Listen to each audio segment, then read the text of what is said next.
Well, yes, it's an important day, Robbie, I know.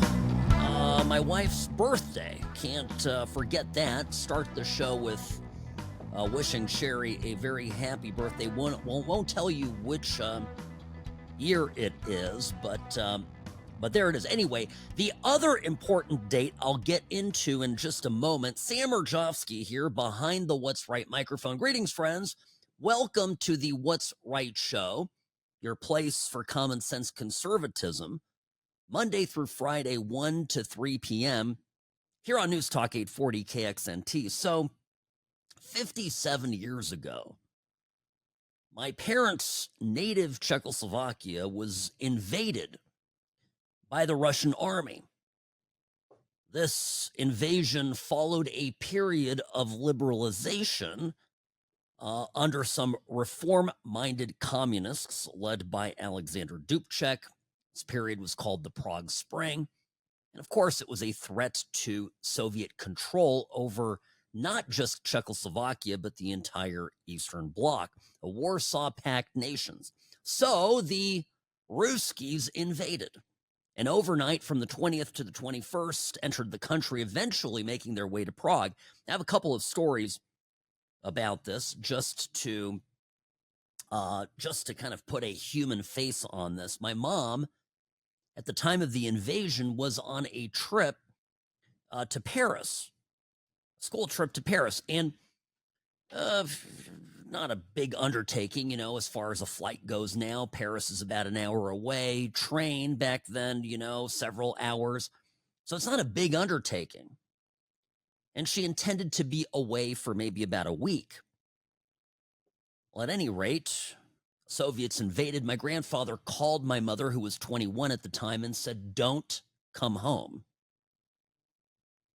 I don't know, how would you take it at 21 if suddenly you were in the midst of a vacation somewhere in a foreign country and your nation got invaded and your parents told you, "Hey, kid, yeah, just stay where you're at"? I don't know. I mean, I don't know if I'd be equipped for that at 21.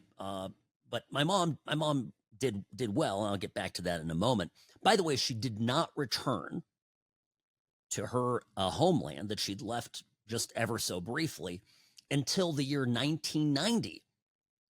And she had a 10-year-old in tow at that point in time, and that would have been me. So she leaves as a 21-year-old thinking she's going on a brief trip, returns back, well, what was that, 22 years later, and basically already has a kid. My father was in Prague when the tanks rolled in. My father briefly, I think, engaged in some street protests against the Russians. And he then, there was a moment. This is a crazy story. I'll share it with you briefly, but it's just one of those fateful moments.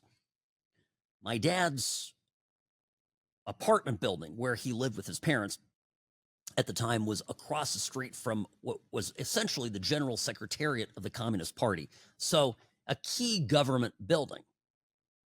And it was one of the, targets of the invading forces to immediately occupy and secure. And at some point, some youths that knew my father, or maybe, I don't know how, if there was a connection, a close friendship or whatever, they said to my dad, they said, "Hey, come on out. We're gonna go and fight the Russians. We're gonna stop this. We're gonna protect the president. We're gonna go to the building next door." And my grandfather, just as my dad was about to kind of fly out the door and impulsively join this act of resistance, my grandfather, a mild-mannered man, grabbed my father. I'm imagining it like grabbing him, literally, physically grabbing him by the arm, and said, "Don't even think about it. Don't even think about it." Moments later, my father sadly went upstairs, dejected, feeling that his dad had held him back. Anyway, gunfire erupted. Every one of those kids died. So this kind of sobered my father up, and he and his brother left the country. My dad went via Austria, made his way to the Netherlands. He and my mom eventually married, and then my parents made the fateful and a very important life-changing decision to come to the United States. Came here in 1977. I was born a mere few years later, and my parents, so enthralled by their new forever home, the United States of America, and feeling patriotic, especially in the era of Carter on his way out, and in the midst of the Ronald Reagan Revolution, my parents named me after Uncle Sam. I don't share the story with you very often, but that is a little bit of my history. So today, celebrating this very important day in the history of the world, of the Western world, certainly, because it was in this moment that so many incredible Czech people left their homeland. There was a period of time, probably about a week before all the borders were secure, and they they were able to get out, and some of the best and the brightest, most competent people bailed on their homeland, on their country, and went around the world, many ending up here in the United States. Now, I'll tell you one common denominator of every one of these Czech immigrants that I got to meet growing up here, as the Czech diaspora would occasionally get together, places like LA and major cities, Chicago. The one unifying characteristic, friends, that I can tell you about these Czech immigrants that came to the U.S. is that they loved America. These are people who, I can think of no exception, were absolute devoted American patriots. These were people also that worked incredibly hard. These are people that hustled. These are people that started businesses. They worked 3-4 jobs. There are stories, and I just can't get to all of it, but stories of wealthy aristocrats who left everything behind. Of course, the communists took it all and went to the New World, went to America, and started over.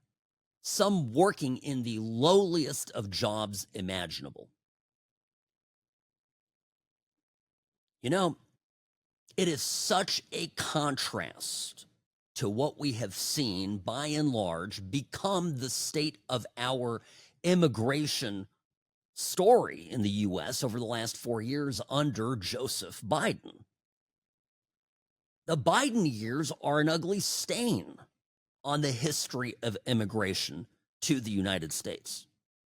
A country built by immigrants suddenly was invaded by locusts from the worst hellholes on the planet, who came here not wanting to build a better life for themselves, not wanting to contribute, not wanting to make America even better than it was, but looking for a handout, looking for freebies, looking for benefits. Many of these people don't speak kindly of America. Many haven't even bothered to learn the language.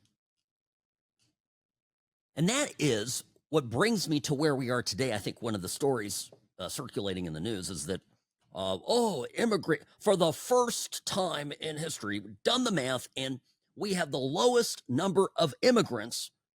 We've had a drop in the immigrant population, not the lowest number, but drop in population. And the reaction in the mainstream media to this, of course, is everybody's appalled. How can we celebrate this? Speaking as someone, as a proud American with an immigrant story, okay, I can tell you that I am perfectly fine losing the wrong kinds of immigrants. I don't want immigrants that come here and diddle children. I don't want immigrants who come here and expect $15,000 a month in public benefits. I don't want immigrants to come here who think they can just waltz in and through some shady Democrat-led, NGO immediately get a Social Security number when that is something that every other legal immigrant has had to work very long and hard at obtaining. Now, that's the gist of where I'm at with this, and I think a lot of what you're seeing in the mainstream media when it comes to fighting Trump on immigration is really very erroneous, to say the least. Sam Mirejovsky, News Talk 840 KXNT, the What's Right show, brought to you by Sam and Ash Injury Law.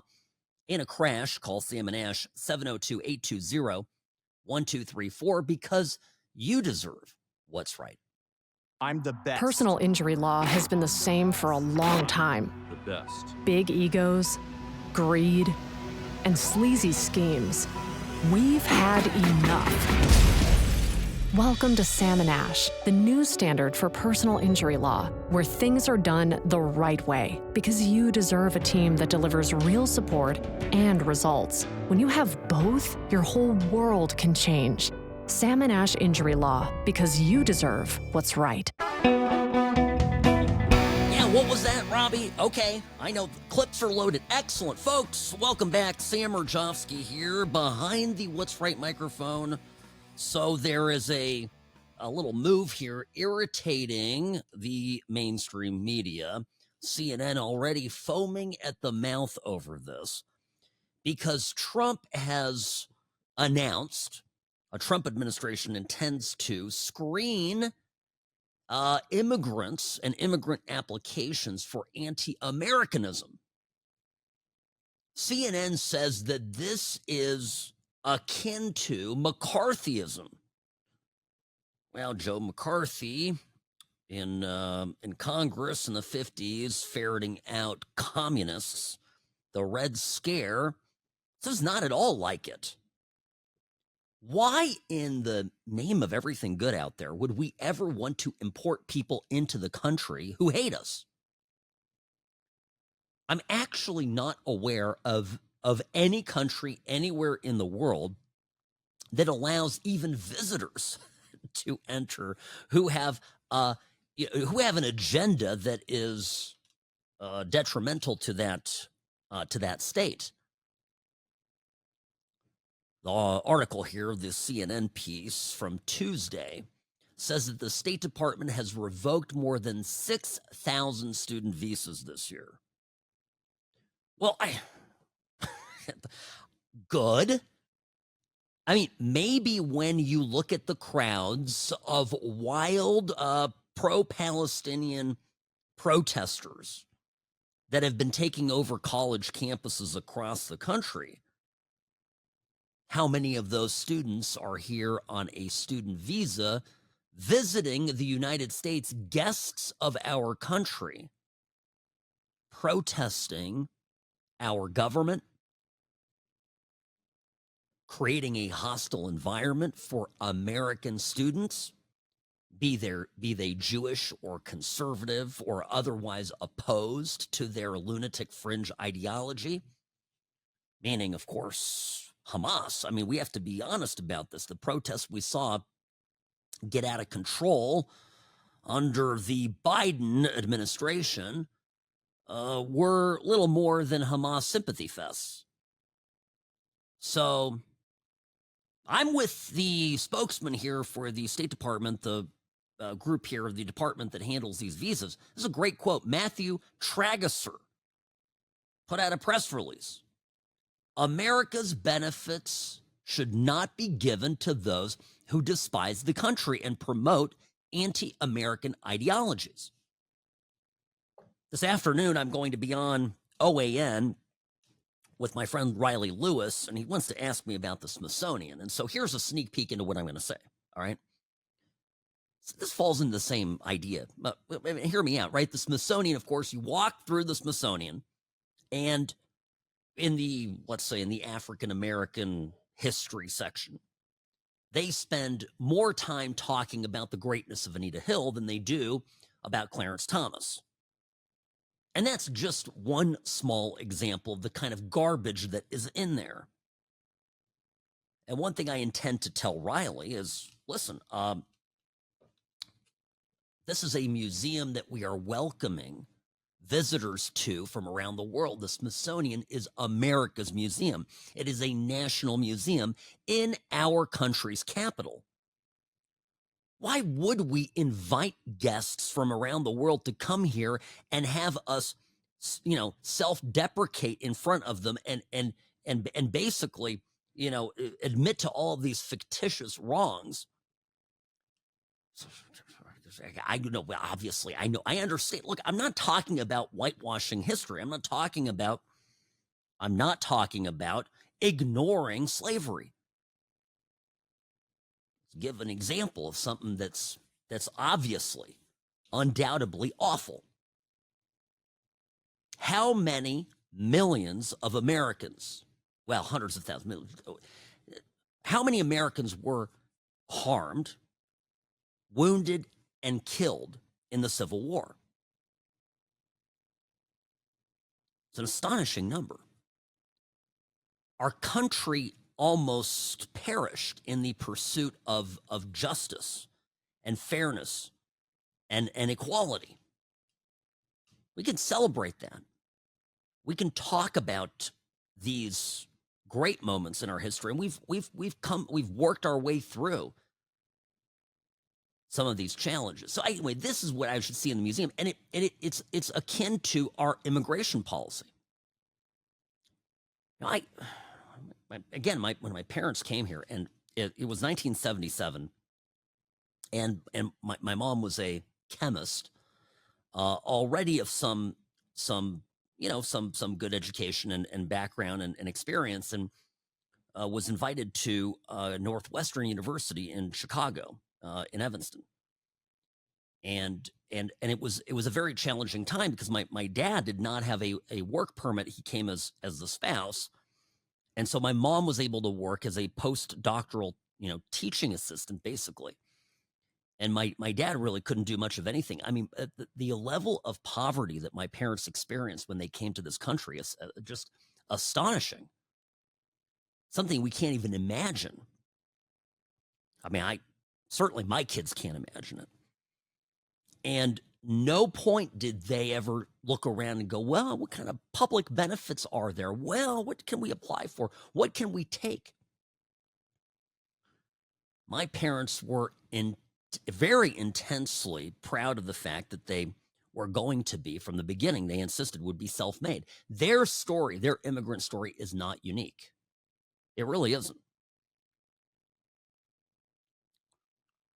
So this is my problem, right? We all of a sudden under Biden, and it's by design. The Democrats wanted to flood this country with as many of the worst people from around the world as possible, believing that these people would become dependents of the state. And the way to ensure their dependency was to immediately, from the first moment they landed in the country, to be given benefits, to become, well, wards of the state, essentially, financially speaking. And to hide this gross plan, the Democrats laundered money through various NGOs, including, I feel, Catholic Charities played a big role in this, and raided FEMA funds. Hell, the entire federal, budget went to this enormous endeavor, the largest human trafficking operation in our nation's history. And I'm telling you, I've said this many times, every legal immigrant watching this was revolted. The reason that the Democrats lost so much of the immigrant vote in 2024 was precisely because of this. Nothing Trump is doing is anti-immigrant. People like my parents are reading this new, order that immigrants to this country come and actually not hate us, and they're cheering it on. They're saying, yes, this is how it ought to be. My parents came here for the ideals of America. And we can't have the Zohran Mamdamis come as parents, porting this guy over. Oh, the future mayor of New York, right? This little communist guy. People come here, the parents come to this country and have done nothing but hate it. And now their son is going to become a mayor of America's largest city, and is going to work on our destruction from within. Not a good thing. By the way, I come back here, some developments with illegal immigration in blue states that you don't want to miss. Back in a moment. Sam Mirejovsky, News Talk 840 KXNT.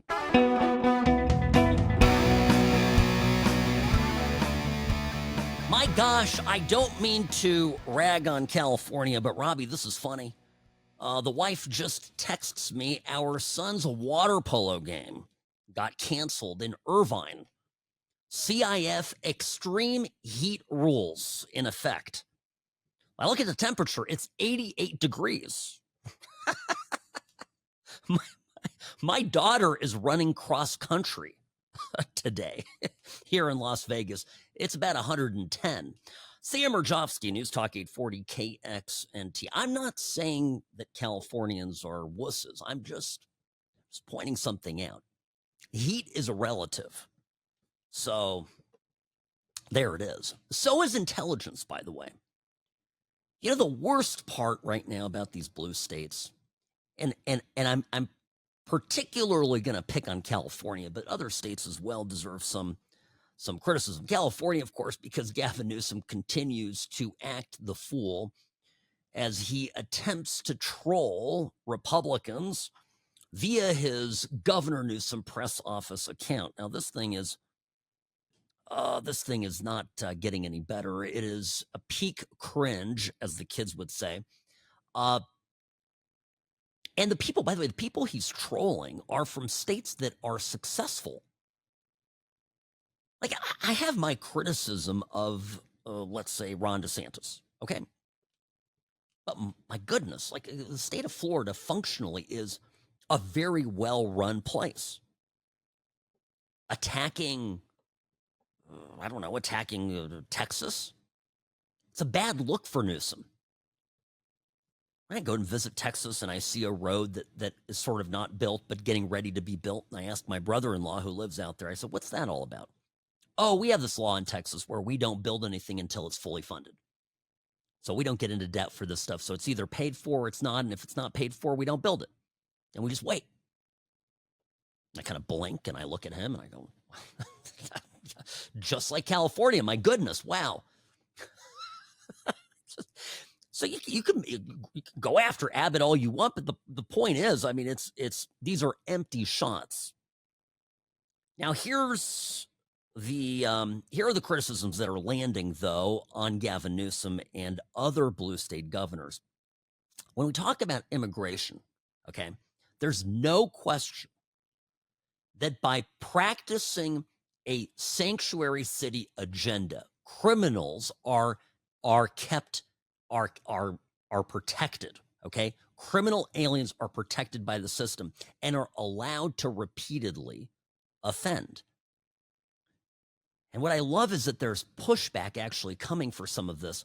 And there was a governor press conference here. This was Washington State, a very blue state. Yes, Bob Ferguson, a weaselly beta man who is, of course, a big lib, gets asked by Brandy Cruz, who is a reporter and host of the Undivided Pod, about sanctuary city policies, because they've had a problem there with a rash of murders and other big crimes. And one resulted in the murder of a state trooper. And the man who committed this murder is an illegal alien who had been repeatedly protected by the policies, the sanctuary city policies of the state of Washington. This is how the exchange went. You could see that the governor is getting a little uncomfortable here. So you've used this phrase repeatedly, that we're not going to sacrifice our state's values. You know, we have several instances in this state. I see the chief of the patrol behind you. He just sat front row at sentencing while a man was sent to prison, an illegal alien, who murdered a Washington State Patrol trooper because of our state's sanctuary policies. He could have been deported multiple times, run-ins with law enforcement, but our sanctuary policies shielded him. He went on to kill Trooper Christopher Gadd. How is that in line with our state's values? Yeah, our job is to make sure we're adopting laws that make the appropriate balance and to keep Washington working at adopted in a bipartisan fashion, by the way, by the state legislature, I think strikes that right balance. If folks violate the law, engage in criminal conduct, they're going to be held accountable for that here in Washington state, and whether you're documented or undocumented. So I think those are consistent with the values of the Keep Washington Working Act, and we'll continue doing that. Yeah, but here's the problem. If somebody continues to reoffend and they're not even supposed to be in the country in the first place, why keep them? You're only asking for trouble. You know, honestly, let's turn this around sort of on its head. Imagine that we have a serial repeat offender, a serial thief, and it's an American citizen, born and raised in the U.S. of A. Some point, doesn't every law-abiding citizen just wish we could expel that person? I mean, what do you think 3 strikes and you're out laws are about? Okay, those people didn't get expelled from the country. They weren't stripped of their citizenship and sent off to, to Venezuela, but they were put in, federal, state prison, for the rest of their lives. And incidentally, when that law was repealed and when the good citizens of California via their representatives believed that it was the humane thing to do to go soft on criminals, all hell broke loose. So people like this Ferguson guy in Washington state say, well, we want to strike the right balance. What's the right balance? First and foremost, we have immigration laws. We are a nation of laws. Trump and this administration is bringing us back to that. That is a net positive for society because we have, once again, respect for our country.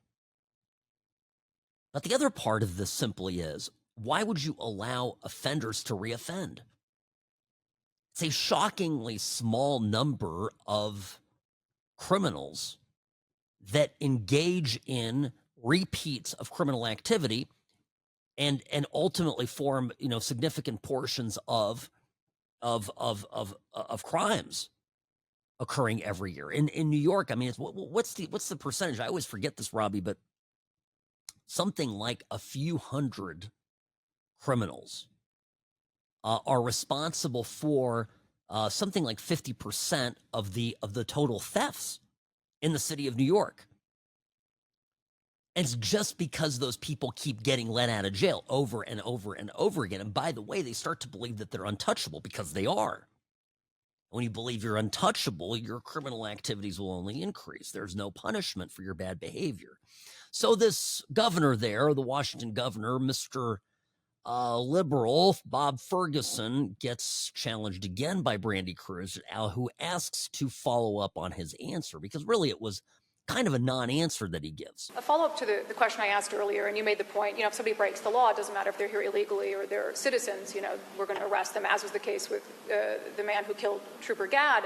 But the point in the question was, he had several run-ins with law enforcement in the years that he was living here illegally, where in a non-sanctuary state, they could have cooperated with ICE to remove him from the country. There's no doubt that Christopher Gadd would be alive today if it weren't for our state sanctuary policies.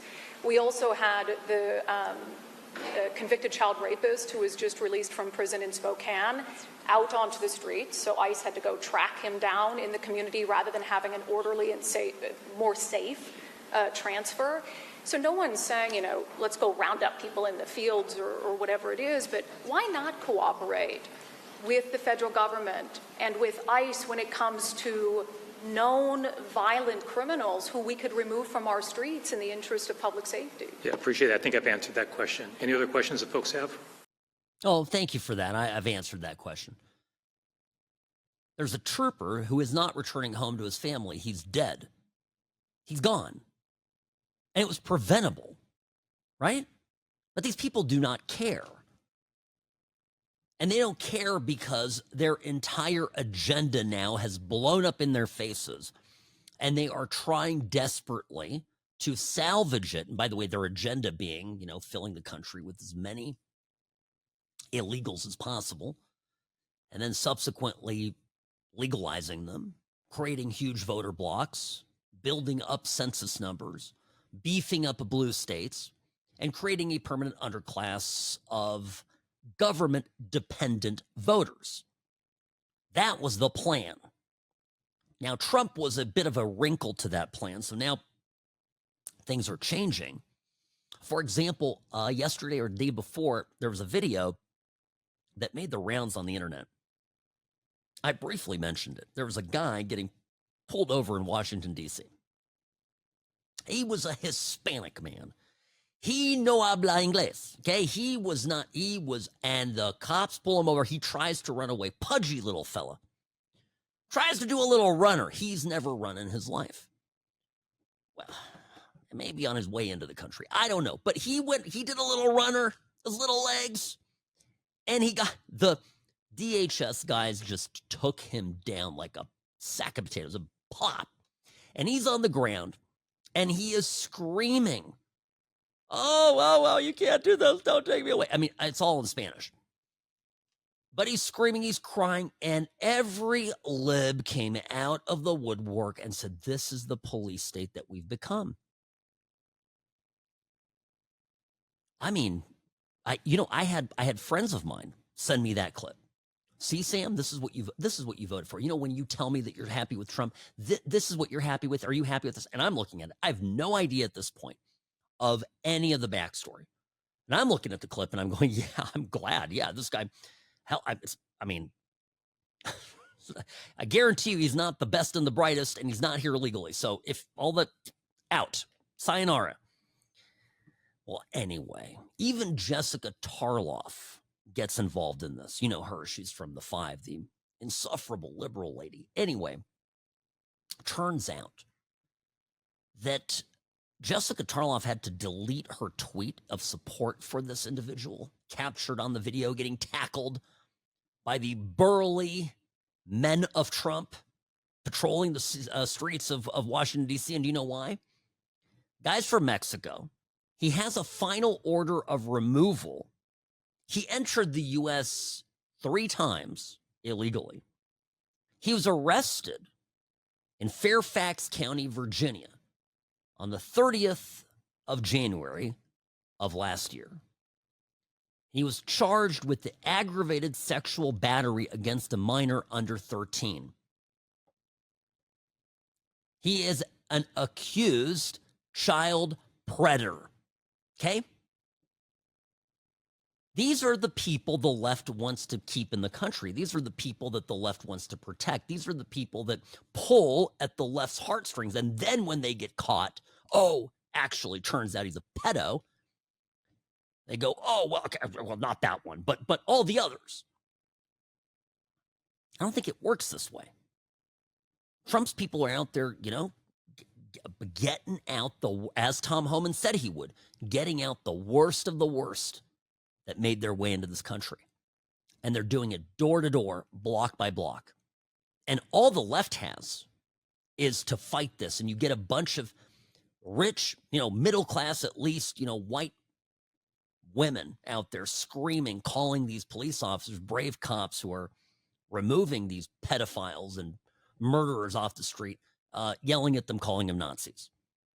That is basically the state of the Democratic Party today in, as of August 2025. Sam Mirejovsky, News Talk 840. Be back in a moment.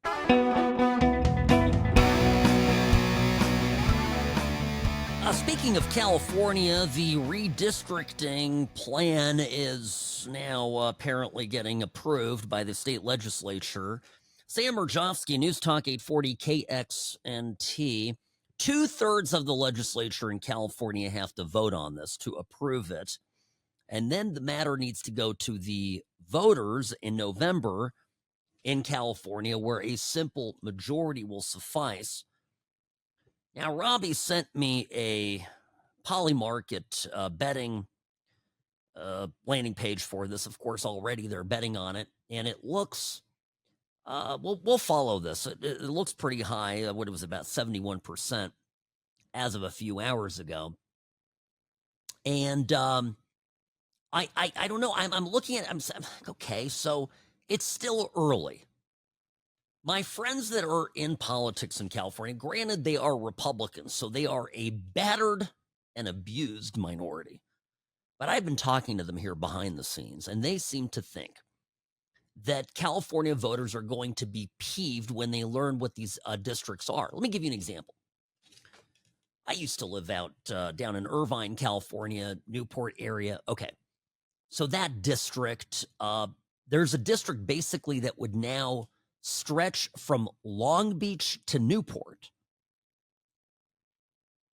And it's just like Long Beach and Newport Beach have nothing to do with each other. They're in different counties. I know Newport people who wouldn't cross the county line if their lives depended on it. I mean, what do you think, Robbie? I don't know. I think a lot of people, once they start to look at the districts and realize that their district that previously kind of made sense was turned into the Frankenstein, doodle, all for the sake of winning a fight or a political, battle with for Governor Newsom. I don't know. I just think it's not a done deal, is my point. The difference between California and Texas is that Texas has retained, the state of Texas, the legislature retains full control over this. So whatever the state legislature in Texas passes becomes, they can set the map. Newsom can propose it. It's supposed to go through a independent commission. Voters approved this many years ago. Now Newsom's doing an end run around and killing the commission. And that's why voters need to approve it. Newsom could have gone to the commission and tried to win them over, but that wouldn't have given him as good of headlines. Okay, this is what I'm talking about, Robbie. This is right. Okay, so there's Axios mentioned the Politico poll. And Politico poll released their findings last week of a survey where 64% of California voters supported keeping the commission. And only 36 support returning redistricting authority to the state legislature. If you think in California that, they handed Newsom a rebuke in the last election over crime. That was big. So anyway, we'll see where it goes. I would not be surprised, folks, not promising this result, but I simply would not be surprised at all if Gavin Newsom ends up falling flat on his face here. Okay.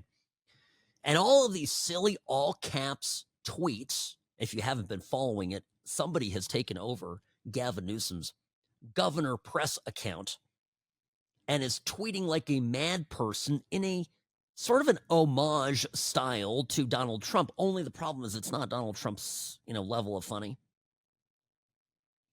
So a lot of it is just awkward. It's just awkward. Yeah, very awkward. I was going to give you an example of this.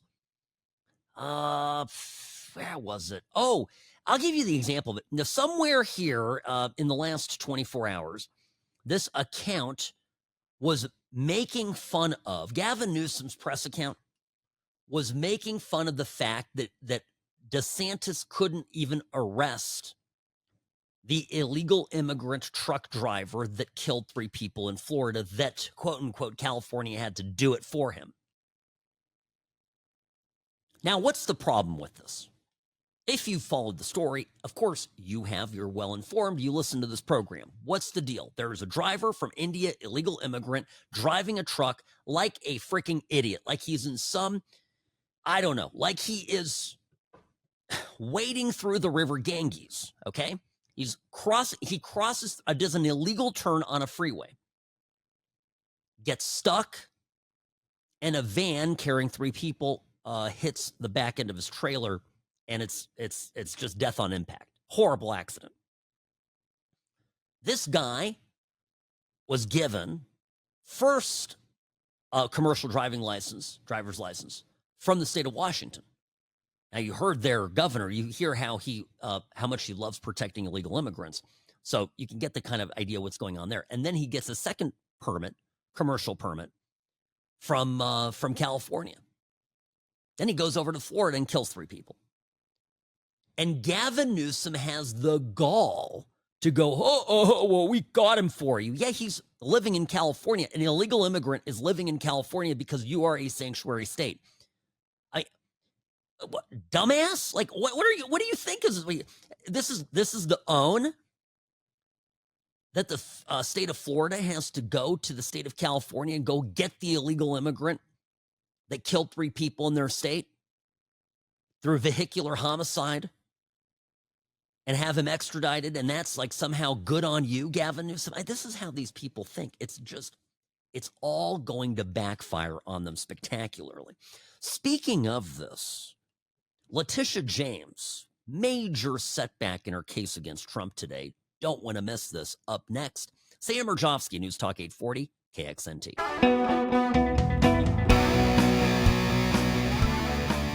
Friends, welcome back. Sam Mirejovsky here, Nevada's favorite recovering Californian behind the What's Right microphone. So, I'm catching up on all these Governor Newsom press office tweets. And let me read this one to you. It's in all caps. So that's what is this at 1:06? So about an hour ago, just as we were opening the show. Wow. 3 exclamation points. My maps, again, this is all caps. My maps, parentheses, the best maps ever made, close parentheses, will soon pass in the greatest legislature anywhere in the world, not just America. American can thank me, Gavin C. Newsom, and 2 very special people, Magic Mike and Rainmaker Robert, who lead the legislature. Total legends. These are perfect, beautiful maps. Better than Columbus, better than Google Maps, better than Apple Maps. Sorry, Tim, no gold bar for me, but still love you. People are already screaming, Mama, Mama, and I say, no, I am your daddy. I can't, Robbie, I can't. I can't do this. This is Governor Newsom as if he's writing on his behalf, right? It's not him, but still, just this is cringy. The golden era begins in the Golden State, all because of me, the people's governor, the cartographer in chief, who will now let the people vote. Thank you, USA. Signed, GCN, meaning Governor Gavin C. Newsom. All right, so it's just, I guess it's an attempted play on some of Trump's tweets, but when Trump does it, it's funny. Also, Trump doesn't use words like cartographer because 70% of America probably doesn't know what that word means. Well, you do, folks. Of course, you're well informed, but I'm just saying. So people are already pointing out, what maps are so great? I guess he's referring to the redistricting maps, to the gerrymandered districts coming to the California State congressional district soon. But people are pointing out to other maps, like, for example, the infamous San Francisco poop map. This is a period of time where people would go online and mark where they found human feces in the city of San Francisco, a city where once upon a time Gavin Newsom was the mayor. And there were so many human poop sightings that they basically covered the entire map. I've told you that I've witnessed people defecating in public in San Francisco. I've seen it happen. I've long quipped that San Francisco is one of the rare places where dogs have to watch out for fear of stepping in human poops. So, anyway, there's other maps that show how many citizens of California are leaving. Not good for California. Other maps showing unemployment rates, also not good for California. Other maps showing just how many counties turned red in the 2024 election over the 2020 election. That was significant. Remember when Many people out there said, why is Donald Trump coming to the state of California to campaign and to hold rallies? He visited areas of Riverside and San Bernardino and held rallies. And I said, look, it's a play for the popular vote. He's going to pick up a lot of Californian support. It may not, likely won't give him the electors in California, but it'll get him a lot of votes. It's a play for the popular vote. Let him do it. It also was a black eye for Newsom. So Newsom is triggered and has decided to do this. Who else is triggered or getting triggered right now is Letitia James. Now, James is the Attorney General of the state of New York. Letitia James reminds me, here in Nevada, a sort of the cheaper, puny version of Letitia James is our very own A.A. Ron Ford, who's like Letitia James. A.A. Ron Ford here in Nevada, if I can digress, I think his only claim to fame is that he's black. I mean, I think that's every time he says anything about who he is, whatever, he brings it back to the fact that his skin is darker than mine. Doesn't have any other real accomplishments. He was a lawyer. But, you know, lawyers of his generation, you put a big asterisk by every accomplishment they have because they benefited, deeply benefited from DEI, affirmative action, etc. So, anyway, Letitia James is, of course, the prosecutor who, when she ran for Attorney General of the great state of New York, told people she was going to, quote unquote, get Trump. That's what Letitia James ran on. It was her platform. It wasn't keep New Yorkers safe. It wasn't, make an even playing field for people doing business in New York. It wasn't to keep lawyers honest. No, that was nothing to do with any of that. At the same moment that crime was spiraling out of control, Letitia James, as the chief law enforcement officer of the state of New York, devoted her entire attention and vast resources of her department to prosecute Donald Trump. And this was for the allegation that he inflated the value of Mar-a-Lago and other properties. And remember, this was a bench trial. What's a bench trial? This is where you do not have a jury. It's a bench trial. You're having a judge determine the case. Who was the judge? Well, it was that Muppet Engeron, who looked like the first cousin of Emperor Palpatine. This guy, an absolute TDS afflicted cretin. So Engeron presides over the trial. Trump's guilty. And of course, along comes a massive civil penalty, which was around 250, 300 million. You know, it's absurd. And Trump had to go and post a bond to appeal the case. You know, so the bond that he posted was, I think, 175 million.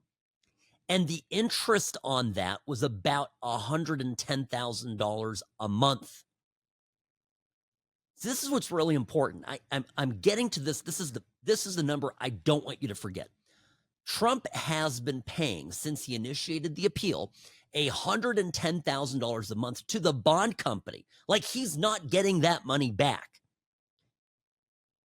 The news today is that, the appellate court in New York, one Republican-appointed judge and 4 Democrat-appointed judges threw out the civil penalty, reduced it to 0. They said, look, this is a victimless, nobody was harmed. They could not agree on throwing out the entire case. So the conviction remains, but the penalty they found, was violative of the Constitution, of the 8th Amendment. Big problem, okay? So out it goes. But now Trump can, after this gets recorded and everything, can drop the bond. But still, that's however many months times 110,000, not insignificant money. And this is my point. This is my point with Lawfare. The next step here, it's going to go up to the highest appellate court, which I think actually, the New York courts are all funny because Supreme Court in New York is the trial court. And then the top court, like the Supreme Court, is actually called the Court of Appeals, I think. It's all upside down. But anyway, it's going to go to the Court of Appeals, the highest court. And I think they're going to throw this whole thing out. Trump has a major lawsuit against Letitia James, against the state of New York. Malicious prosecution in a 1983 civil rights action. There's no question that Trump ought to collect damages against the state of New York. This lawfare, even when you bring a completely absurd case against a targeted individual like Trump, if you do it in a place where 9 out of 10 judges are going to side with you no matter how bad your case is, 9 out of 10 jurors are going to side with you no matter how bad your evidence is, where basically everybody hates the defendant that you haul into court, then we are really no better than the Soviet Union. That's the way to look at this. We are no better than some Soviet kangaroo court trial, show trial, where you haul somebody in there no matter what the evidence is, they're guilty. They're guilty by virtue of their political affiliation.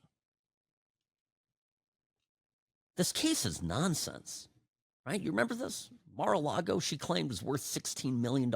All the while, Ms. Letitia James was conducting mortgage fraud of her own, claiming residences out of states to be her primary residences to benefit from favorable loan terms. This is all going to blow up spectacularly. But until Trump recovers the cost to him personally for this trial and for this prosecution, until those scummy New Yorkers that vote for Letitia James and her ilk have to pay it out of their budget, out of their taxpayer dollars, there's no justice here.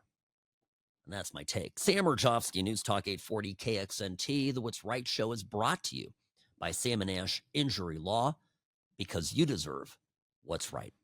The Sam & Ash team, they wanted me to have the best care. They had my interests at heart. I have an enormous amount of gratitude. I cannot say enough thank you.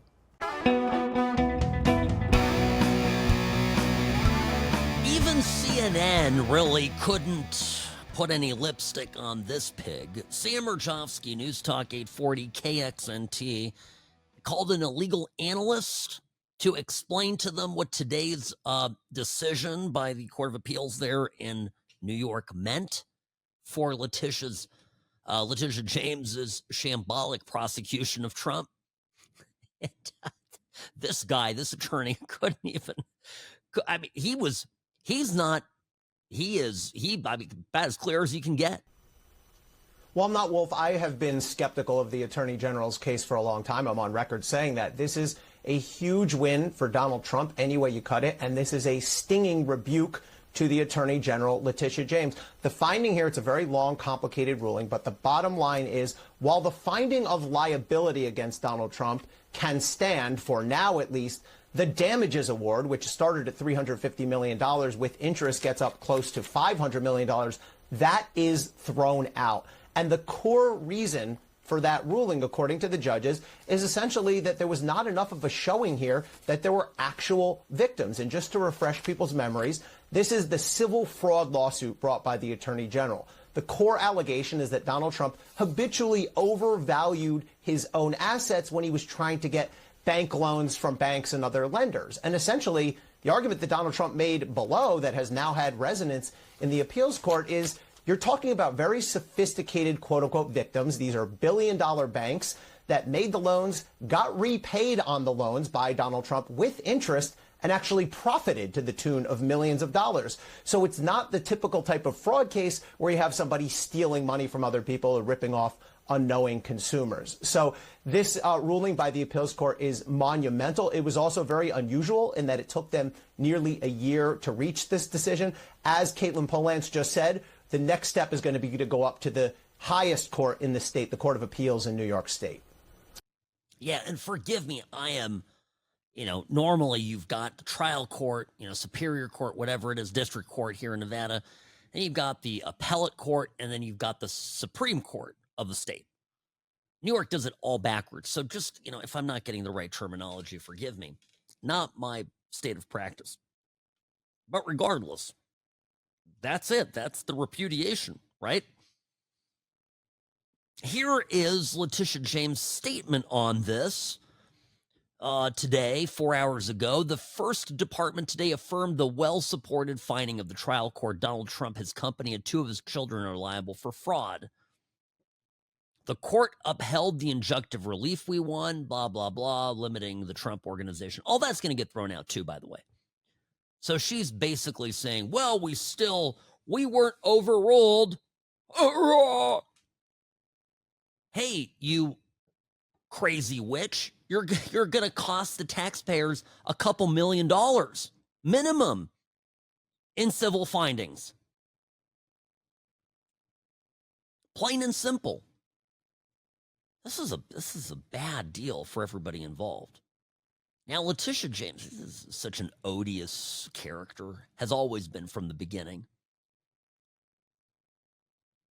She was crowing about this after she did this case, right? She files the charges, gets to one political rally somewhere, and basically declares to this group that she's going to come back with a check, with a scalp, money from Donald Trump. I promise you I'm going to deliver this. Well, not so fast, Letitia. And that is why I will be honored when I walk into that courtroom on October 2nd.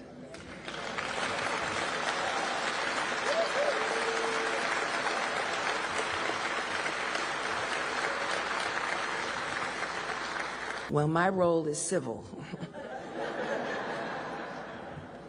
But I will come back before you soon with a check for $250 million.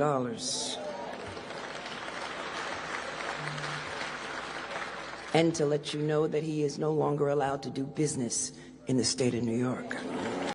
Well, I don't think he wants to really do much business in the state of New York the way you've treated him, number one. Number two, New York is poorer for it. Oh, we chased away a billionaire developer from the state of New York. Bang up job you did there, guys. People are so stupid. Oh, my gosh. Okay, and then what else? Instead of bringing home the bacon as she promised, this little piggy's going to end up holding the bag to maybe millions of dollars in damages suffered by Trump and his deprivation of civil rights at the hands of Ms. James and the Judge Engeron. When Letitia James learned that she was under investigation for mortgage fraud, this was sometime in April, a few months ago, she held a fiery speech. Remember this speech? She got really worked up. Because, of course, she realized that her goose was cooked. And this is what happened here. My mission is clear. I'm focused. I'm prepared. I'm ready. I've been trained by the best. I went to Howard University. That overturned legal segregation in this country. I've been taught in those classrooms where Thurgood Marshall once taught. I'm not afraid of no president. Donald Trump, we're ready for you. We're coming for you. We're standing up for you. We're fighting on. We're not going down silent. Victory, my friends, is clear. It's now. And I'm not waiting 4 years. I'm waiting 2 until a speaker by the name of Hakeem Jeffries comes to bring us some rest. Come on, ladies. It's up to us. We saved this democracy before. We'll save it now. Let's go.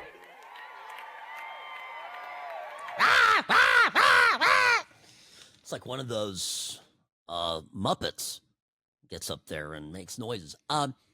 Two comments about this. Just 2 comments.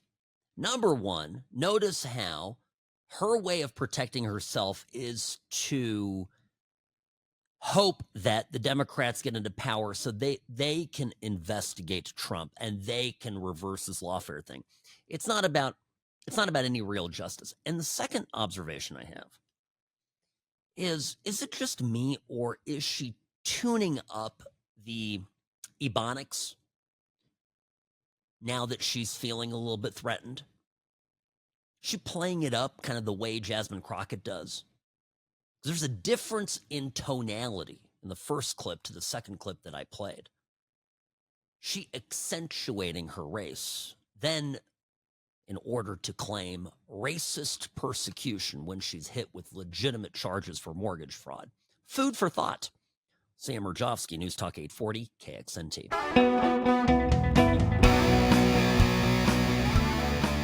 Yeah, you saw this news yesterday about the case of a bubonic plague in Tahoe. Yeah, Tahoe. Case of course, it was on the California side of the border. Sam Mirejovsky here, News Talk 840 KXNT. Greetings, friends. I immediately sent it to some very dear friends of ours here in Las Vegas who have a fashionable abode in the Lake Tahoe area. Of course, on the right side of the border. Yeah, it's a literally, I mean, it's right and the left, you know. There's the east and the west. It's a play on words. Okay, follow me here. All right, so I texted them, and they're like, oh, yeah, no, we heard about this. But it's over in California, so we're protected by a very porous border and a lake. All right. Well, that's another problem, right? Used to be that people, immigrated into this country and went through health screenings. It's totally normal. You know, I can't tell you how many times, Robbie, I've flown to Asia, particularly Japan, and they at some point you leave the airplane and they force you into a single file line with one of those distance thermometers, scanners, and they will pull you out of line if you have a temperature, and they'll quarantine you. And that's me. I'm traveling on American passport, a guest of the country, and I'm, they'd pull me out of line. They would they would quarantine me or send me back, if I was too toasty to the touch. This is normal. The lunatic left that locked us down over a handful of COVID cases, then threw the border wide open and allowed the unwashed masses from some of the filthiest hellholes on the planet to come into this country unchecked. I know this is not a new thing to say, but that alone disqualifies them for having the appearance of logic to any argument.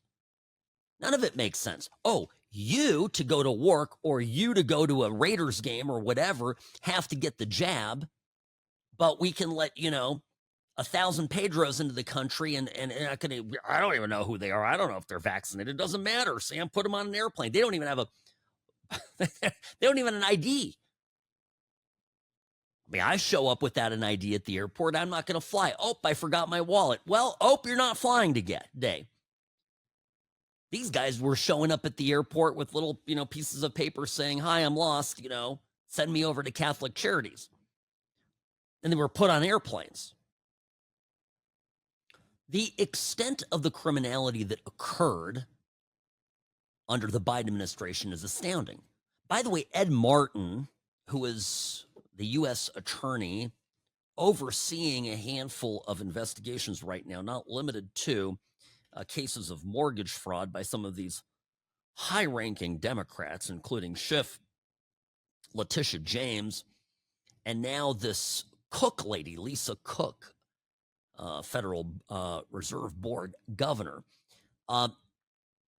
He did an interview the other day talking about this. This was on Matt Gaetz' show on OAN. Talking about how the terrorist watch list was used to punish January 6th prisoners. Now I can tell you, the people were actually put on this list. They were prevented from flying. Listen, here's Ed Martin very succinctly putting this forward to Matt Gaetz.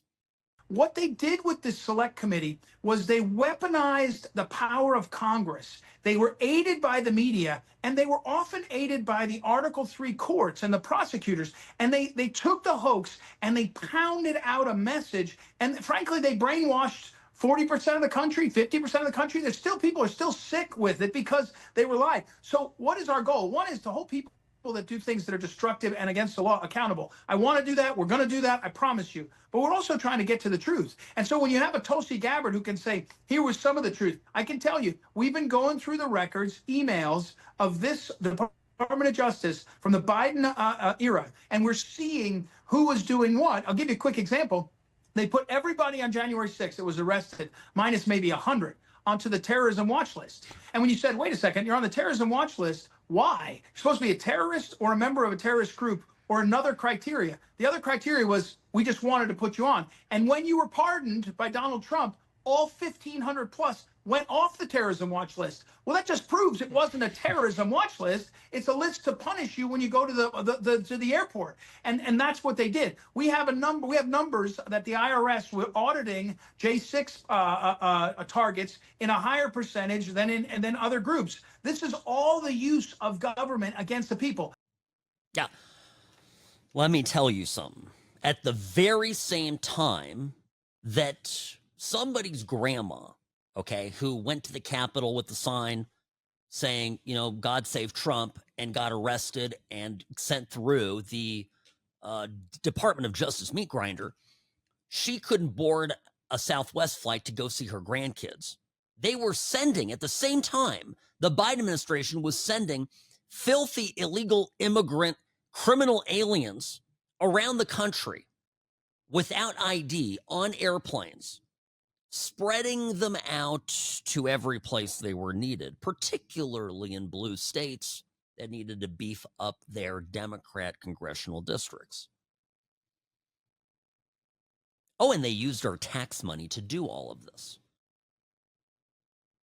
Like, the reckoning that has to come, the accountability that has to come, the arrests that have to come are hugely important to bringing us back to center on this. I don't even know if it can be done in just 4 years. What they did to us was criminal. And I guess maybe this is what's so amusing about Governor Newsom's little tweeting, all caps tweeting, is I don't think he realizes, maybe he does, maybe some level he does, but it's a sociopath. Sociopaths think they're indestructible. He doesn't realize what's coming. Trump isn't just your average opponent. Trump was, I'll stand corrected on one thing. Trump was an average opponent back in 2016.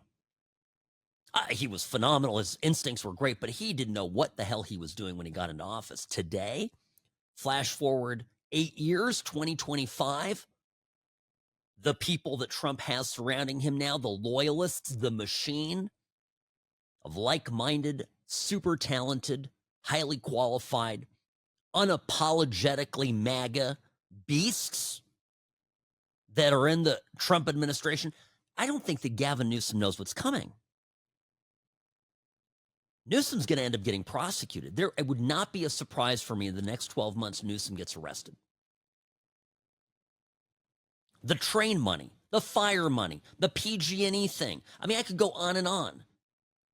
It's a complete scam, funneling money to his wife. I mean, these are federal charges he could face. These are corruption charges. He got Ed Martin, people like Ed Martin, who saw this up close, and they are fired up. And they're not Pam Bondi, meaning these are real prosecutors. These are real, these are trial lawyers that know how to build a case in court.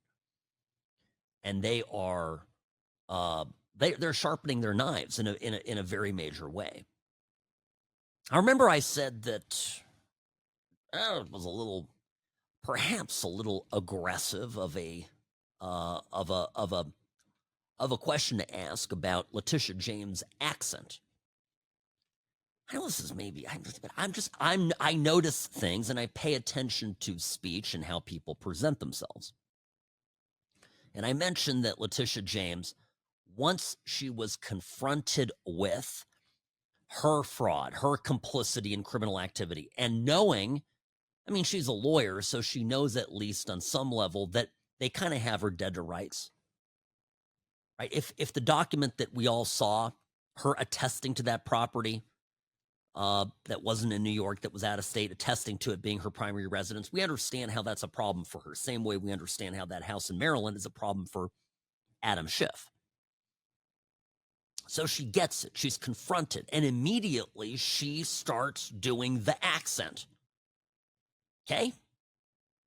This like big, like black thing accent, right? A lot of Ebonics. Now hear me out.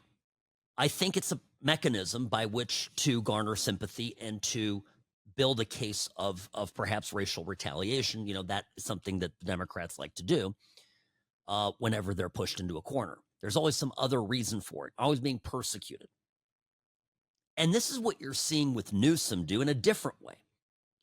I think he understands he's in a corner, so he's doing this theatrical stuff. And it's silly and it's stupid and it's not him, but he's doing it anyway to distract us from the reality that he is a failed governor, that his state is a failing state, that the state of California, this is big. I mean, it ought to be the best state on the planet. Climate, beautiful topography, okay? Natural resources, Silicon Valley, LA, Hollywood, San Francisco, which arguably one of the most beautiful cities in the world. I mean, this was handed to the Democrats on a silver platter, and they destroyed it. Well, Newsom got together with somebody on his podcast, and it wasn't a conservative. I don't think any conservatives are going back on Gavin Newsom's podcast after all of this. And he had Jasmine Crockett on. Now, speaking of people who are using a theatrical falsetto in their communications, here is Crockett, much to the approval of Gavin Newsom, talking about what this was yesterday, talking about the real patriots out there, the real patriots of America. Hint, hint, it's not MAGA. The idea that we thought January 6th was a problem and we thought, oh man, that's bad. And, you know, his army then was a bunch of white nationalist races, whether we're talking about the Proud Boys or the neo-Nazis or whomever, those guys were the ones that made up his army on that day to try to pull a coup. Now you're talking about a guy that every time he disagrees with something, he uses the power that he has because no one around him is checking him, whether we're talking about those in his administration or whether we're talking about the courts or if we're talking about the Congress. That is one of the reasons he is so desperate to make sure that he can win in the midterms, is because he knows that Democrats, it's not even about partisanship. It's about doing what's right. It's about doing the American thing. And to be clear, you can wave all the flags you want to, but I am telling you right now that the most unpatriotic people that we have in this country are MAGA and this president. We are the real patriots. Yeah, these people are the real patriots who slam America at every turn. But notice how, now that her district is getting eliminated, notice now how the music is starting to play and the curtain starting to come down on Gavin Newsom. Notice how Letitia James, when confronted with her, the investigation against her, they all begin to cry this racism and persecution and Donald Trump is a Nazi. Proud Boys, neo-Nazis, racists, blah, blah, blah, blah, blah. It's all the same. They all sound the same, right? At the end of the day, forget what accent they have. They're all using the same device. And side note, I haven't seen very many of those khaki-clad Proud Boy Patriot Front losers walking around ever since all that USAID money dried up. Kind of interesting, isn't it? Sam Mirejovsky, News Talk 840, KXNT. Back in a moment.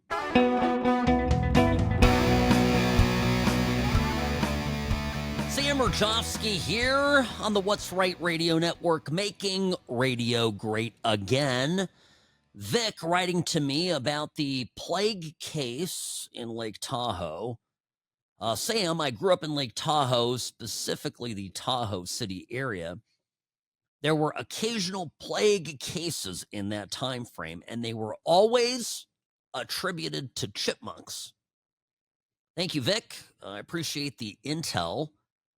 Little chipmunk bastards out there giving people the bubonic plague. All right, so maybe not the illegals in California, but who knows? I don't know where the chipmunks came from. Anyway. All right. Speaking of these loud protestations from the Democrats getting caught up now in a taste of their own medicine. Letitia James, Adam Schiff. You have the Board of Governors lady. You've got Gavin Newsom himself, likely under some form of federal investigation over his governance of California and some missing federal funds, which, of course, the federal government has a right to investigate. Very important. I know they were given to him by his friend Joe Biden and Auntie Nancy Pelosi, but it wasn't their money. They acted like it was their money, but it was our money. You and I, as American taxpayers, those were our buckaroos going over there to the slush fund that was the train to nowhere in California. And they spent it on all their little pet projects. Some of that likely is fraud. Could the governor himself get implicated? I absolutely believe he can. So all these people are starting to fret. Letitia James busted out the big accent. Okay? Gavin Newsom is writing in all caps, pretending to be Trump. Some sort of weird, identity crisis. Adam Schiff, like the little Woody doll with the string, you pull the string. Howdy, stranger. You pull the little string on Adam Schiff. Russia collusion. You remember Fani Willis in January of last year? Immediately following the allegations that surfaced about her various, illegal dealings in the Georgia interference case. Immediately after that, she went to a African-American church, Big Bethel AME Church in Atlanta, Martin Luther King Jr. Day service, and spoke there and made it all about race. I don't know, you probably remember this. She said some pretty vile things, by the way. Quote, they call me the N-word more than they call me Fanny. Then she added, isn't it them playing the race card when they constantly think I need someone from some other jurisdiction in some other state to tell me how to do a job I've been doing for almost 30 years? That's brought to you, to all of us, by a woman who claimed cash is fungible. Just kind of grows places, just kind of appears. My daddy always told me to keep cash.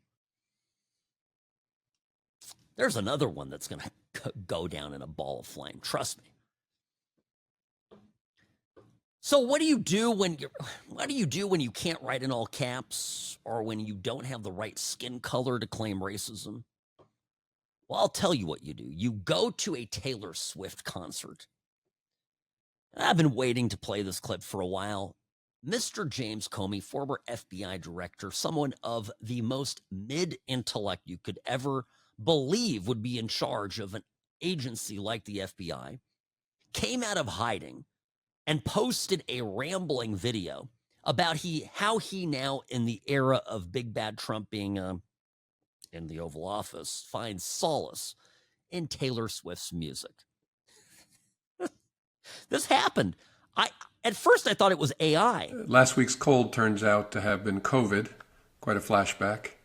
And Donald Trump is still president and still humiliating America on a national stage, standing next to Vladimir Putin. It's like a dream, a bad dream you can't wake up from. But I don't want to talk about that bad dream this week. I want to talk about a truly inspirational public figure named Taylor Swift. Of course, I watched her podcast interview with the Kelsey brothers. Of course, I watched the whole thing. I know all her music, and I listen to it in my headphones when I cut the grass. So yes, I have a favorite of hers, although honestly, for me, it's a tie between All Too Well, 10-minute version, and Exile featuring Bon Iver. I don't want us to become like Trump and his followers. There's a stunning coarseness and ugliness in the Republican Party today. It's upsetting, but it's also a minority of America. On the whole, we aren't like that, and we don't like that. Of course we need to stand up to jerks and defend what matters. But I think we have to try to do that without becoming like them, which is what makes me think about Taylor Swift.